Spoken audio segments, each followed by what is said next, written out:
ఫిబ్రవరి వస్తుందంటేనే Valentine's day కోసం ఎదురు చూస్తుంటారు ప్రేమికులందరూ.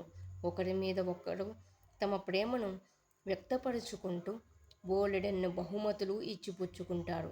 గులాబీ పూలు, గ్రీటింగ్ కార్డుల్లాంటి కానుకల వ్యాపారం ప్రపంచవ్యాప్తంగా కోట్ల రూపాయల్లో జరుగుతుంది.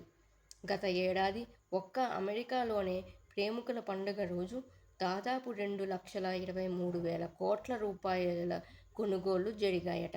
అదే మన దేశంలో అయితే ఆ మొత్తం 25,000 కోట్లకు పైమాటే. ఒక్క వ్యాలంటైన్స్ డే రోజే ప్రపంచం మొత్తంలో దాదాపు 20 కోట్ల దాకా గ్రీటింగ్ కార్డులు అమ్ముడవుతున్నాయి. ప్రేమికుల రోజు కానుకగా 20% మంది నగలకే ప్రాధాన్యం ఇస్తారట. ఎక్కువ మంది ప్రేమను వ్యక్తపరుస్తూ అందించే పువ్వు గులాబీ.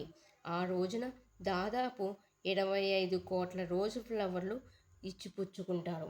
ప్రేమికుల్ని చూసి సరదాగా లవ్ బర్డ్స్ రా వాళ్ళు అనడం వినుంటారు.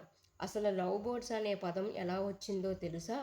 ఆఫ్రికాలో ఉండే రంగురంగుల ఫిషర్ లవ్ బర్డ్ చిలుకల్ని చూసే ఇవి జీవితాంతం తమ జంట పక్షితోనే కలిసి ఉంటూ అన్యోన్యంగా జీవిస్తాయట. ఎప్పుడూ కలిసి తిరగడమే కాదు, ఒకదానికొకటి ప్రేమగా తినిపించుకుంటాయి కూడా.